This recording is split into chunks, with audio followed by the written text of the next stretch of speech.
a special recruiting edition of the Rutgers Rant, which means, in addition to James Cratch, I'm joined by the one and only Todderick Hunt to discuss what is going on with the Scarlet Knights on the recruiting trail. Todderick, welcome aboard. Hey, guys. Great to be here. It must be fun, to be a recruiting expert when you're working with a head coach who can actually recruit. That seems to be an important dynamic to being a recruiting expert. Definitely a key component. He's definitely given the fan base a shot in the arm and gotten those guys excited about reading about Rutgers football again, which is excellent. And there's a ton going on. Yeah, there really is. And this has been a quite a busy 2 weeks since he's been hired. Look, this is my thing when I think about recruiting right now, and I'm watching it from afar. You're much more dialed into it than we are. I'm just curious, are these, if you think these are kids that a good coach would have gotten a year ago? You know what I'm saying? Like, are these kids that Greg is flipping now who would have gone to Rutgers had he been here already? Is he getting kids that, anybody that really surprises you? Or is this just, it's just a guy who's good at his job who came in here and is doing something that really should have been done a while ago? Well, I'll tell you this much. Chris Long, a guy that they flipped from Temple. I mean, he's the all-time single-season leading receiver in New Jersey. Broke the record this year. Had over, I believe it was 1,500 yards. So, I mean, he's absolutely out of his mind on the offensive side of the ball, and also adds some value on the defensive side of the ball. So he's a pretty big coup. And I know Fran Brown had a lot to do with that.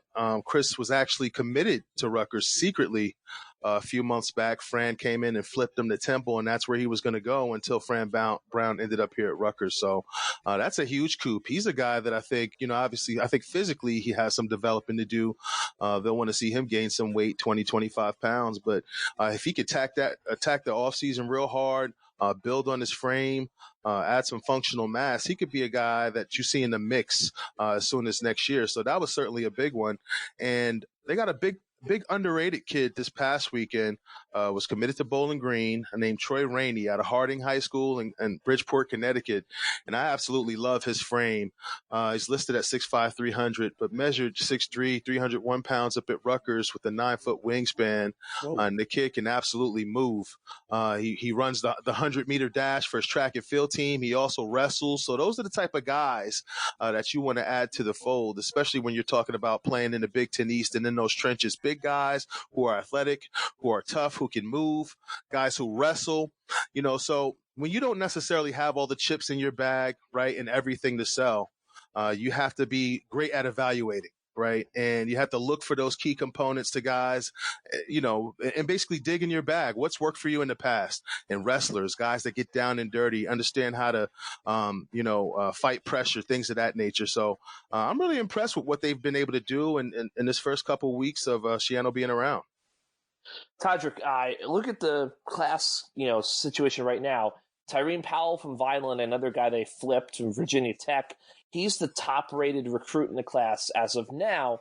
Could you just tell us a little bit about him? And I see he's listed as an athlete. Where do you think he ultimately lands once he gets to Rutgers?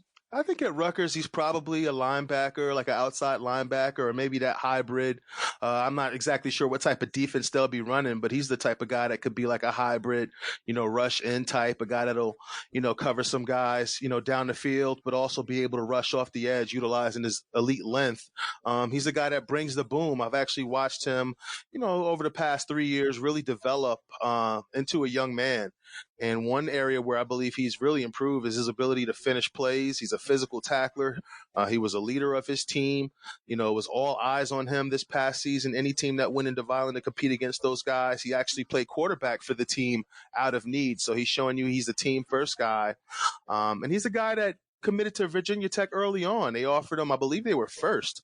And he committed, a few months back, which I think ultimately slowed his recruitment down just because he was taken off the market so quickly. I know Penn State jumped in at one point with an offer just to show you, the type of recruit that he could have been.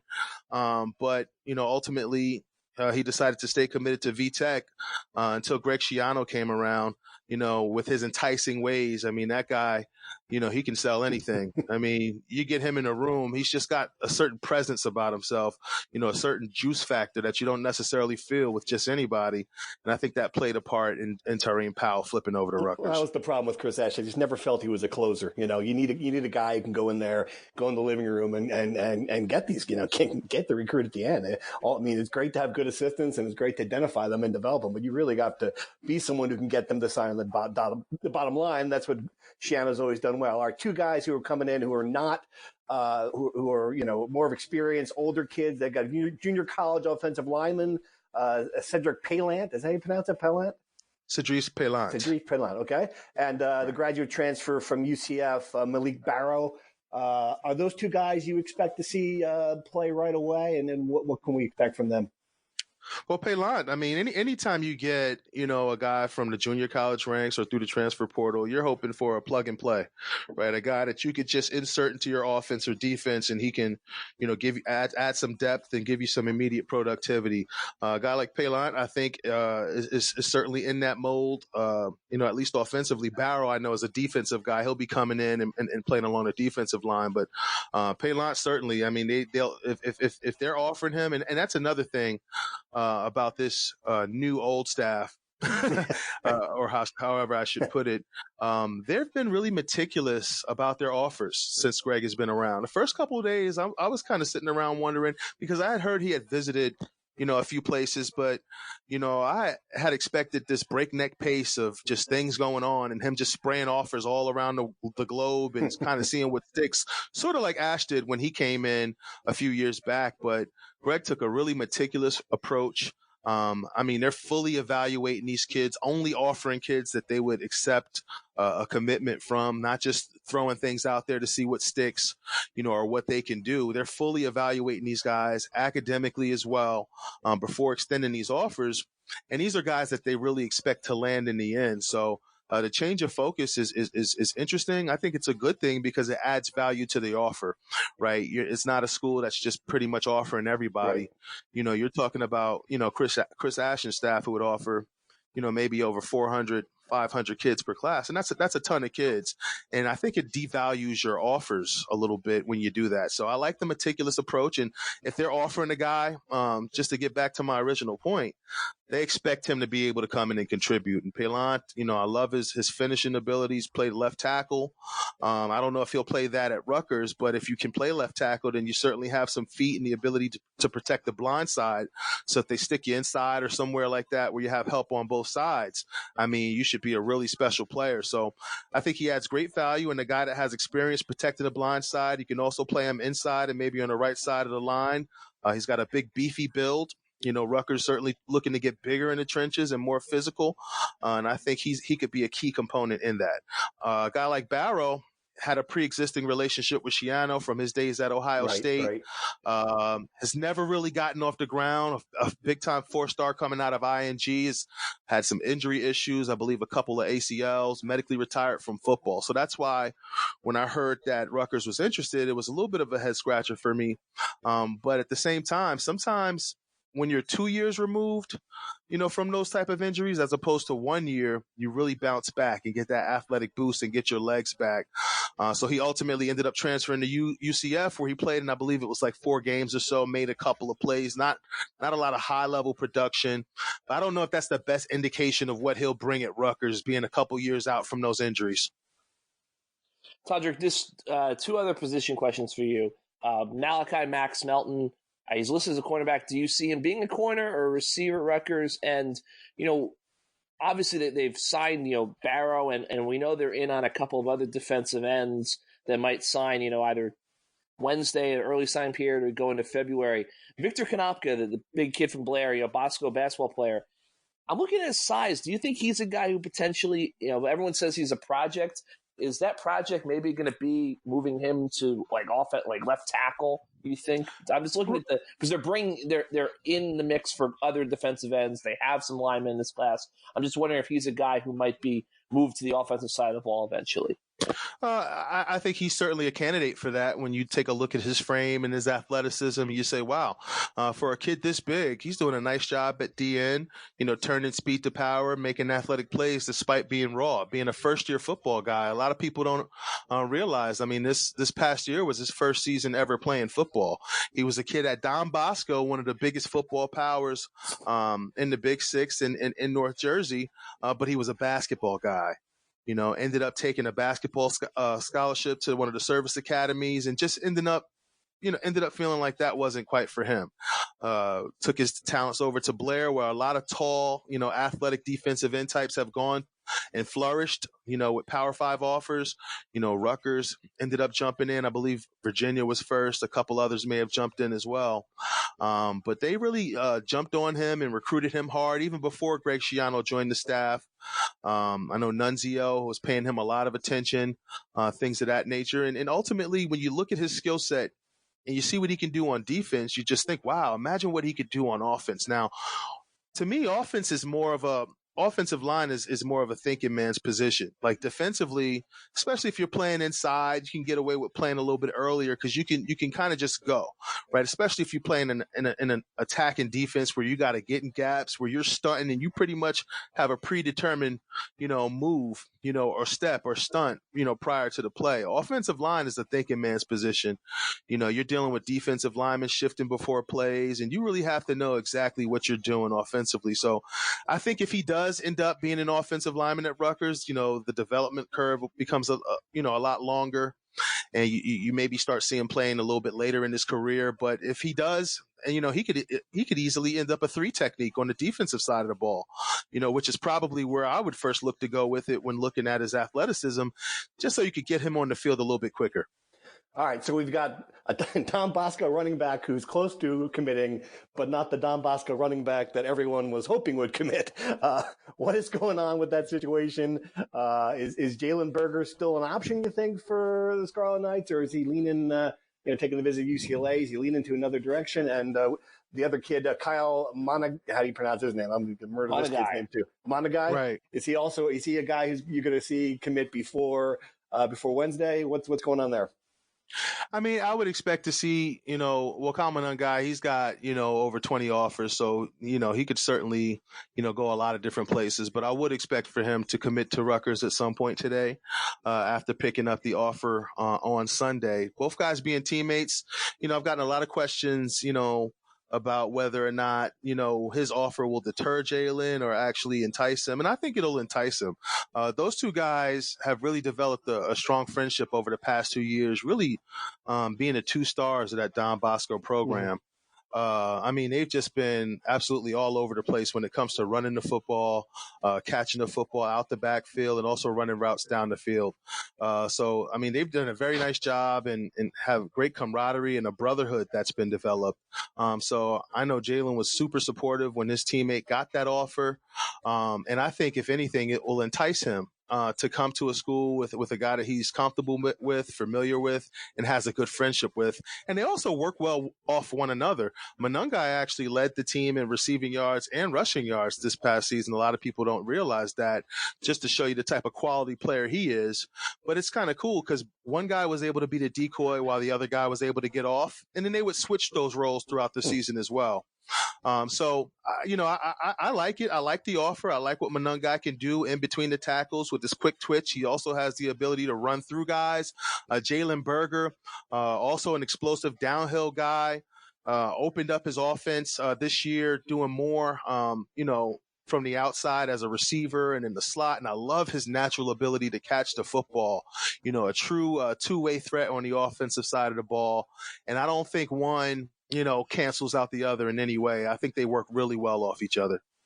All right, so Todderick, speaking of Berger, my big question for you, and I've looked at the class, and there's been a ton of excitement and momentum in the 2 weeks since Greg took over, and I believe they were 102nd ranked recruiting class when he was hired. Now they're 62nd on Tuesday morning on the eve of the start of the early signing period. But guys like Powell, Long, Melton, Longerbeam, I almost could, like, not to be negative, but it seems like the guys that Greg and Fran and Nunzio are going to be able to easily kind of flip and bring in the in-state guys. Like, they've landed those guys. So my question is, Berger aside, what else can they do in terms of high school recruits between now and February? I mean, are there any other big names, 4-star recruits that you think Rutgers is in for? Or is it basically Berger's the one big splash piece and maybe they'll add a player here or there? I mean, I guess what I'm saying is, in a roundabout way, is do you think they're kind of close to being done, at least on the high school recruit front? Yeah, I would say close. There are a handful of guys along the defensive line that I know they're taking a hard look at. Guys who could potentially, decide in February. And as of right now, that may be the plan for some of those guys. Guys like Ja Joyner, the defensive end commit at Boston College, who was looking closely at Minnesota. Especially before defensive line coach Jim Panagos was hired by Rutgers. So, Panagos has some tight relationships with his staff. And that's why a lot of people were thinking that he would be headed to Minnesota. Now with Panagos here at Rutgers, I think that certainly strengthens Rutgers' hands. A lot of people also don't know that Fran Brown also has some coaching ties to Ja Joyner's high school staff. I believe he played junior college football with one of the guys on that staff. So they've got multiple ties to the kid. Greg Schiano and Fran Brown visited him last week. They've definitely been pouring it on pretty heavily. He did not end up, coming to Rutgers for the final official visit weekend, ended up at Minnesota with Jim Panagos, who actually was hired away to Rutgers in the middle of his visit. He actually made a comment to me about it, saying he had to kind of adjust to that and what that was all about. But I think ultimately in the end, he could end up at Rutgers. There's a couple other defensive linemen that Rutgers recently offered that I believe they could take a shot at. A kid named Paris Shand out of Connecticut. I was chatting with him a bit last night. He says he's really high on Rutgers, but has only been able to visit one school so far. I know Rutgers is really high on him, and he's a kid that if he doesn't sign, he could potentially sign on Wednesday. As of right now, doesn't believe he will. But I feel like Rutgers is doing really well there and could potentially land him. Could be depending on when he signs. And that's another thing about, Jalen Berger as well. I would think that, I know he's not announcing until the All-American game, but I'd assume he'd need to at least, privately commit to any school he plans to attend by the end of the early signing period, just to ensure he'll have a spot held. It actually benefits the school he'll announce to for him to wait till the game to publicly put it out, because it's clout for the school on the national stage. But I would think the schools he's most serious about at this stage would want to know his intentions by the end of the week. Let's go ahead, Craig. And I was going to say, I think we're at 14. The class is 16 guys now, 14 high school recruits. I know that it's always a moving target of how big the class is going to be, although it looks like this is going to be closer to the 25 max than we expected, at least when Ash was here. But Todderick, like all the 14 current high school recruits, you expect those guys will get sent letters this week, or are there other guys that maybe Rutgers is going to kind of slow play into the second signing period? Nah, I think that would be dirty. I feel like everybody that's, encompassed in this class right now, are guys that will be signing to Rutgers, Okay. and signing to Rutgers on Wednesday. Okay. And it's called the early signing period, but it's actually become the signing period, because now if you wait until February, you're taking a real chance at not finding a home. Even a guy like Jalen Berger, who's an All-American, who, really got off, jumped off the porch with more offers than anybody in this class, within the state.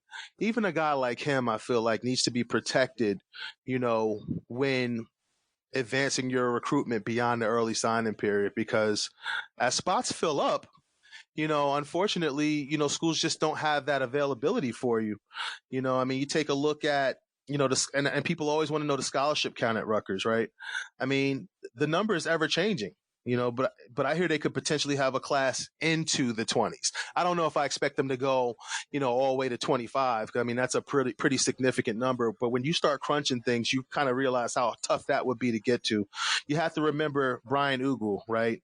Who I believe is on a blue shirt, right? Yeah, but I'm hearing. I think Ugu will count as. The way it was set up last year, was that Ugu was going to count toward 2020, so it would have been Right. 24. But then again, Rayon Buell never got to campus. So Good point. the question is, can they count Ugu? I mean, as someone told me, there's lots of tricks, and Greg knows all the tricks. Right, and let me just run through this real quick. But you got a guy like Ugu, right? I'm hearing rave reviews about him and his development since he joined the program. So you absolutely have to scholarship that guy, right? So that takes the number to 17 when you add the 15 high school signees and then borrow. And then there are only like 7 graduating seniors, so you already have to come up with 10 slots. Right. And you'd subtract whatever attrition there was or is going to be. And I'm sure there are at least a couple guys not on scholarship who we think are. But that should show you how tight a scholarship situation they're in and how they have to get a scholarship back in order to award one. And that's what you call a numbers crunch. All right. So each week, Todd, we do questions from the Rutgers Insider, of course, NJ.com/text. You've been in there a bunch lately answering people personally, which is great. So if you get in there, you can talk to the man yourself with your questions, or me, Cratch, and Sarge. I know it's not as exciting. All right, so let me dive into some questions. For Todderick, have you heard any news on Alex Atakovic? Is that how you pronounce it? The big OL who just decommitted from FSU? Is Rutgers interested in him? Anything? Yeah. I don't expect Rutgers to go on him. I believe at this point they're pretty much done with offensive line, unless it's just an absolute no-brainer. The focus from this point out will be on defensive line. Crash, you might be able to feel this one too, but my big question is, what is the status with Blackshear? With all the excitement and positive news going on with Schiano and commitments and transfers involving quality players, I would hope that Raheem could be convinced to return. Any word or thoughts on him, fellas? What we got? So I talked to someone inside the program who said that, Raheem was spotted in the health center somewhat recently, but it wasn't like a situation with Art. Like, Art is definitely back with the program. He's on board. It seems like Blackshear is still kind of sorting out his options. I know there were reports that he took an official visit to Virginia Tech this past weekend. I know people said he also visited Temple. My guess is that Raheem Blackshear remains that he's not going to be back at Rutgers. I just think at this point, if he was going to stay, you never know, and Todderick might be able to add some more insight to this, but my guess as of now is that he does not return. Yeah, I just don't know how you do return, after, the way things went down. But I will say this. One thing people don't know about Blackshear is that despite him using his red shirt and, doing what some people would say was bailing on the team, he did give the team a look each week working on the scout team. And that's something that most guys in his position wouldn't have done, but he did it, and it does show some character. So I definitely wanted to at least credit him with that. I know the optics of it all, and the way the game is played, the way the game is taught. You play for your brothers, and I'm sure there are a number of guys in that locker room who do feel let down. And all the arrows are pointing to him leaving. It's kind of strange how it's taken this long for him to settle on a distant destination. But, whether he goes or comes back, he certainly does have, some character. I just think the way this new system is playing out with the transfer portal, it's really, I don't know if it's being utilized the way it was intended. It's certainly been a get out of jail free card. I think it's negatively impacting the high school kids, right? Because if you're a coach looking to turn things around quickly, knowing that you've only got a year or so to do it, right, before they're on you, you're going to look to an older, more physically mature, experienced guy, right? A plug and play, a guy that you could just insert in your offense or defense and have it go, as opposed to a kid that you have to develop from the ground up. Now, those teams that do develop from the ground up, I think benefit from that, if they can make it through the first, couple years of their program's existence, during their time at the helm. But a lot of these guys just want these quick fixes, these quick answers. One thing that goes against Rutgers is they have a hard time getting, especially those JUCO kids in, or the initial non-qualifiers into the school period, but if there's availability there and an opportunity to, I think that's something that they, most coaches, actually prefer, which unfortunately is impacting the high school kids. Speaking of which, Here's a question from the Rutgers Insider. Hey, guys, do we know anything about Justin Shorter or where he will end up? Penn State wide receiver from Monmouth Junction. I believe he is in the transfer, or South Brunswick. Any thought on where he might go, Todderick? Well, Shorter's kept his recruitment in-house, but I've heard his name connected with the Oregon Ducks and the Michigan Wolverines. Yeah. So it wouldn't surprise me if he ended up at one of those two places, but it could be anywhere. I'm not hearing much about a relationship with Schiano and Rutgers. My colleagues who cover the team say it was a strange relationship at Penn State. Mm-hmm. That he wasn't really productive when he did play, but that the quarterbacks also didn't target him much. But it definitely sounds like a change of scenery was in order. Strange that he's still there because he entered the portal, I believe, back in November. So to see him lingering there is pretty interesting. You would think that Rutgers would take a long, hard look there, but I'm not hearing that much is going on between the two sides. Here we've got a couple funny ones. This is great. Need an announcement for Anthony Campanile as DC. Just got discharged from Penn having bypass surgery. Being ripped open like a crab would make healing so much more tolerable. That is a good one. First off, I hope that insider is doing well. I hope you're whoever you are, sir. I hope things are going okay and you're feeling better. Number one. Number two, we don't have an update yet on Anthony. Cratch, what's your sense there? Are we waiting out? Is he just waiting out till after signing day, or what is the deal with this? My guess is that after we get past signing day, there will be some sort of movement. But here's the deal: from what we've talked to a lot of people, Anthony's got options. Yeah, Greg would like to bring him here as defensive coordinator and pay him a lot of money. Jim Harbaugh, by all indications, really wants to keep him on staff and is willing to pay him a lot of money. And then his good friend Jeff Hafley just became the head coach at Boston College, a place where Anthony has worked in the past. And the belief is would be very interested in having Anthony be his defensive coordinator. So I think there's a lot of options for Anthony in the sense that he's obviously a guy who's got a very promising coaching career. He's going to be a head coach someday. Right? Does he come home to Rutgers and work under Greg and be the defensive coordinator? Does he go to BC and be the DC? I would say Rutgers is probably now, it's a new era for Rutgers. They probably can pay him more than Boston College can, but he's inheriting a team that's a lot further along than Rutgers is at BC, a team that's probably, is in a bowl game this year. It's going to have that talent level in a league, he's familiar and has had success in.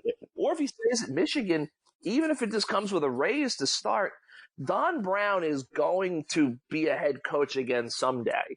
It's been, when Rutgers is going through this, people said Don Brown, was always considered a sleeper candidate to be the Rutgers head coach. He's made it very clear, I think he's in his early to mid 60s, but he's a young, energetic guy who wants one more shot at being a head coach. So Anthony might say, well, if I go back to Michigan for a year and get a big raise, I could be the defensive coordinator at Michigan in a year. It's interesting, though. This is the one time, though, that you have more job security at Rutgers than you do at Michigan. Because if Harbaugh loses to Ohio State again next year, which is likely, that entire staff could be replaced. That is true. Yeah. So it's a very, right. I mean, when you think about it, with all the different factors and caveats, it makes sense that you would take all the time you can to sort it out, because honestly, just the three of us talking. I mean, it's not our careers, obviously, but I don't know what I would think the best option is, because there's strengths and weaknesses to all three situations. You only get to be that hot young coach once. Right. And you want to get it right. You're right. You want to keep that trajectory aiming upwards. You want to stay on that path, where your name is buzzing, you're doing positive things. You don't fall into a bad situation just because you took something a little bit too soon. And I think that's kind of, where he's coming from. And there's other dust to settle right after these other teams finish their seasons. He may have other opportunities out there as well. So I'm sure that's something that's in the back of his mind. That said, he only has one chance to come back to his home state and do something a little bit more personal. So I'm sure that's the allure of Rutgers.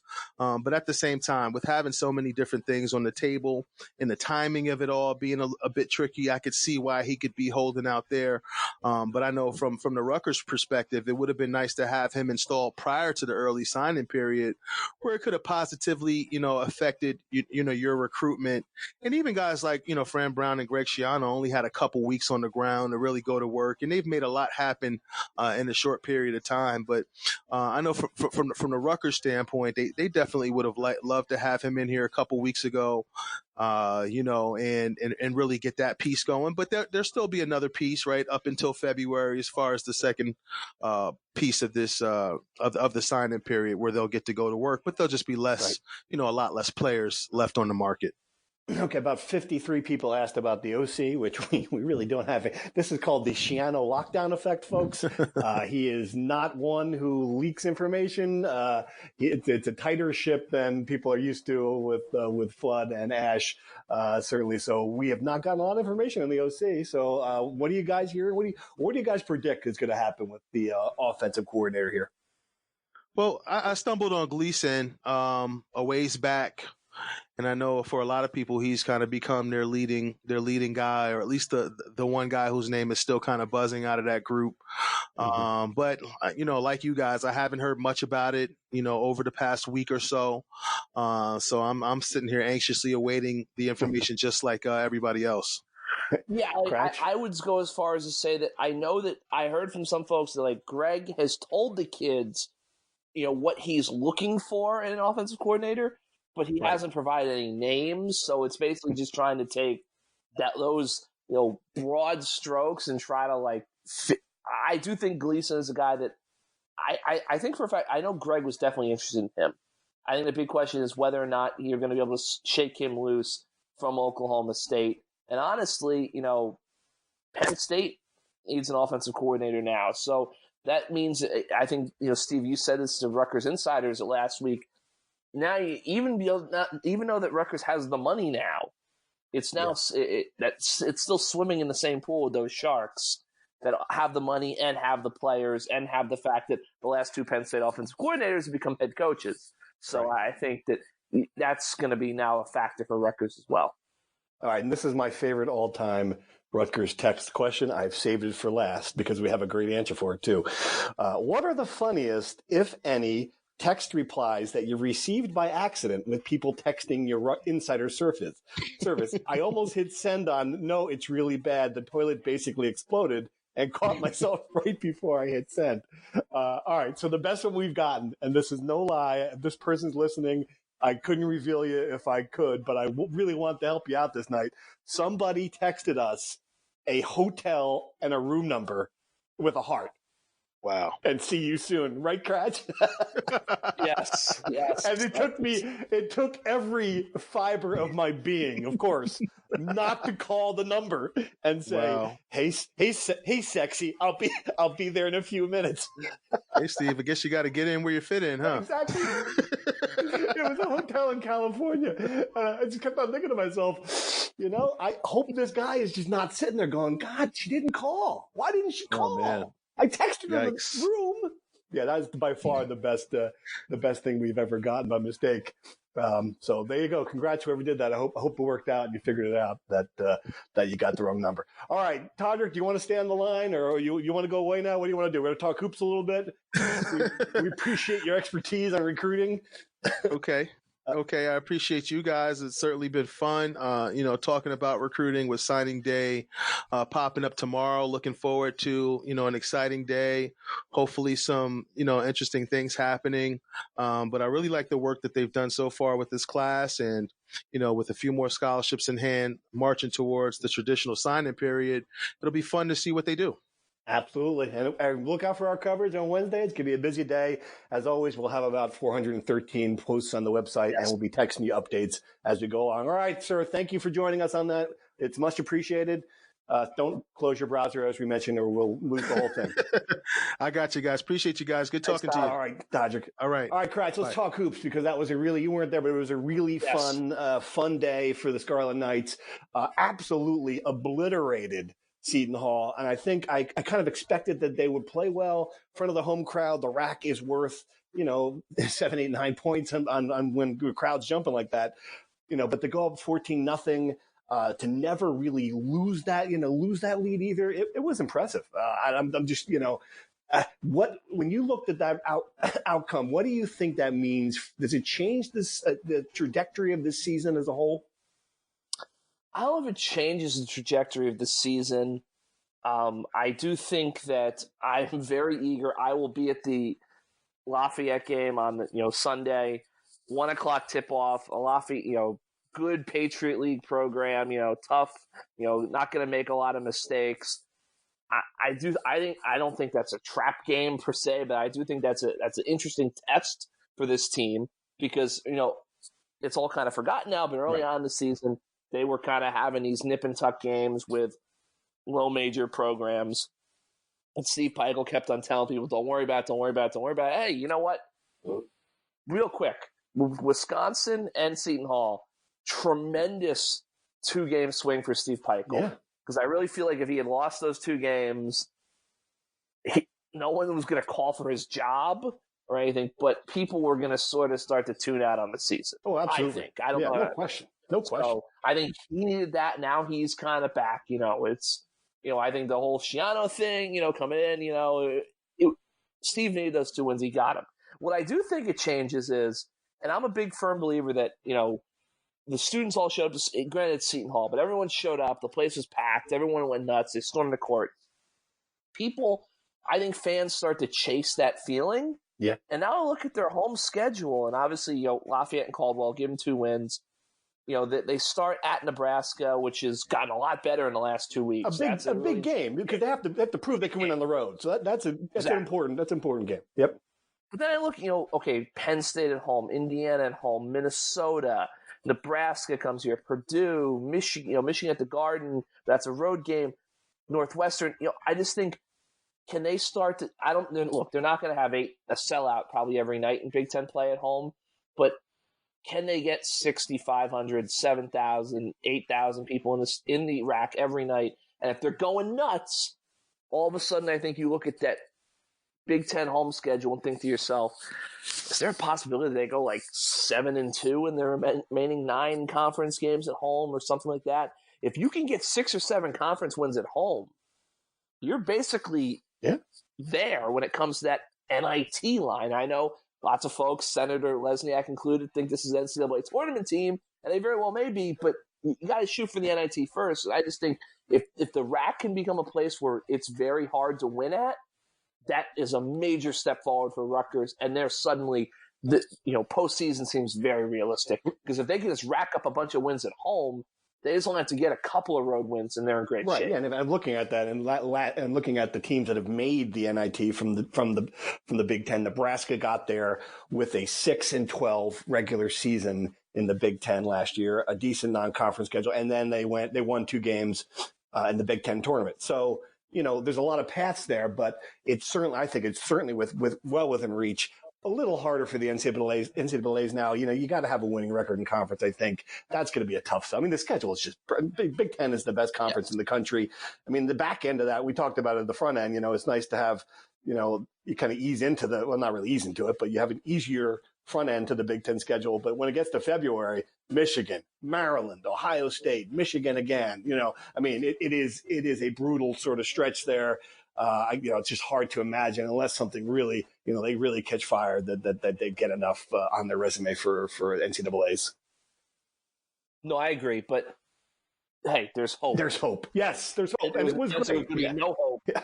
After they lost, at Pitt, at Michigan State, they've turned it around. I think that's a good thing for Rutgers, obviously. Right. It would just be great for the program, for the fan base, if they're in a position where we're talking about this in mid-February. Maybe not saying, hey, look, they're on the bubble, but maybe even just saying, well, there's an outside chance. I mean, that to me would be a positive step. And it's a really likable team too, Cratch. I mean, Ron Harper might be my favorite Rutgers basketball player in a long time. Love the way he plays, love his personality. Yeah. Very likable team. I'll say last season there was like a 3-day stretch where we did one NITology post on NJ.com.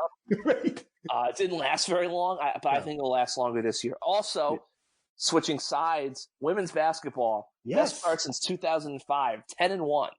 Amazing. She's incredible, Vivian. I thought at the end of last year. Well, I just didn't know, like, when you disappear from a team in the NCAA tournament, I just assumed that it was going to be very hard for her to get that thing back. Not only does she have it back, but crack, she's got the #1 recruiting class in the Big Ten.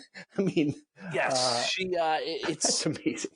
Now, look, I will say this: they're about to start, step into Big Ten play. It's a big stretch. I think that 3 of their first 4 Big Ten games are on the road. They host Indiana, which is in the top 25 at the RAC on New Year's Eve.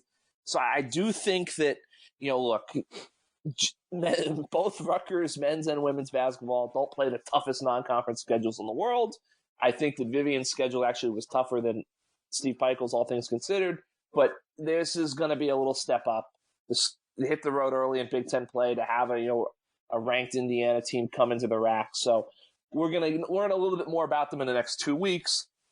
But it's really a great start. They're playing well. Arella Garante is having a tremendous season. They're young. They're talented. There's excitement. I've talked to people who say that, the time off did Vivian well. That right. She's clearly was, struggling with some things last year, but she's on the ball. She's back to her old self. She's recruiting well. She's the team is clicking. So I think there's a lot of excitement going there. And I think the big intriguing thing is going to be once they carry into the new year, if they keep this streak going, how does that kind of form? Because look, the bottom line is I feel like we ping pong back and forth between who's going to be the first Rutgers Big Ten champion. And obviously it requires a tournament, but it could be Vivian in the end, which I think people probably maybe would have expected when they entered the Big Ten. So it seems like they got a good team this year, off to a good start. But they have the last few seasons had some lulls in the second half of the season. They got to avoid that. Right. And it's to your point. Someone says that Vivian, she looks 10 years younger. Number one, and also it's funny. She is also the first one to really take advantage of the new facility with recruiting, is from what I've heard. Yes. that has become a major selling point, and it's interesting. It's fitting to me because she was always the one who was willing to say what people did not want to hear about Rutgers facilities. And we're going 10 years ago when she would rip the fact that back in, they had like a high school scoreboard. People remember this thing before they got the Jumbotron. They literally had a scoreboard hanging over the court at the RAC that should have been in Elizabeth High. So she was the one who was willing to say that. And it's fitting to me that she is now the one who's taking advantage of that place, and it's going great. All right, what else have we got? Anything good? Wrestling? What else is going on that's in the winter? This coming weekend, you got the Senior Nationals out in Fort Worth, Texas. So Nick Suriano, Anthony Ashnell, both expected to compete. Top 5 in each weight class qualify for the Olympic trials. So this is probably where you're going to see, the two of them. They'll have other chances if they don't qualify this coming weekend, but this is a good chance for both of them to kind of book their way into the Olympic trials, which will be at Penn State in April. I think at that point we might start to see some clarity about what Nick Suriano plans to do, whether he's going to re-enroll at Rutgers and wrestle in the second semester, whether he's going to stay out. One thing, if for some reason he doesn't qualify at the Senior Nationals, I believe the next qualifying event would be to win the NCAA championship. So that could be something that factors in for him. And that's something that's going to go right up to the gun. My understanding is that Nick could literally re-enroll at Rutgers at 11 p.m. on New Year's Eve. It'd be good. Fascinating. That's great. So it's going to go right up to the gun. So we're waiting on that. But obviously the focus for them is qualifying for the Olympic trials, moving one step closer to getting to Tokyo. That's about it. I mean, I think we're kind of covered it all. I just think I can reveal this now, Cratch. People who have listened this far into the podcast deserve a little tidbit of breaking news that Nick Suriano and Anthony Ashnell will be NJ.com's New Jersey Sports Person of the Year this year. So that story will be up on the website probably tomorrow morning. I can give you a little teaser now. Looking through everybody whatever anybody accomplished in 2019, either playing for a New Jersey team or as a New Jersey, native, nobody tops those two. So that's an honor that I'm sure they will forget very quickly. Question for you though. Yeah. Okay. If they had hired Greg when they should have, which was basically November 5th when they met with him in Columbus. Yeah. Would he be sports person of the year? what am I going to do? So. What am I going to do next? I have to save something for next year. You know, I mean, That's come true. on. That is true. No, I'm really intrigued to see how this signing period goes, and because as I mentioned to Todderick, I felt like Greg, and this is of no knock against them, but like the kids they were flipping and getting commitments from were kids that basically, if Ash was better at his job, he would have taken care of. There's no question. I feel now the the question is, what do you? Berger aside, I know that's a unique situation. That's a home run if you get him, and I think Rutgers is very much in it. But is there another trick up? Greg has got hidden behind door number 3 that's going to wow people even further. I think we're going to find out very soon. All right, let's sign off there. Thanks for listening. Thanks to Todderick for hopping on. Cratch, good talking to you. We'll be back, I don't know, probably in the new year maybe. It seems Christmas coming next week could be hard to schedule one, but we'll have a podcast soon.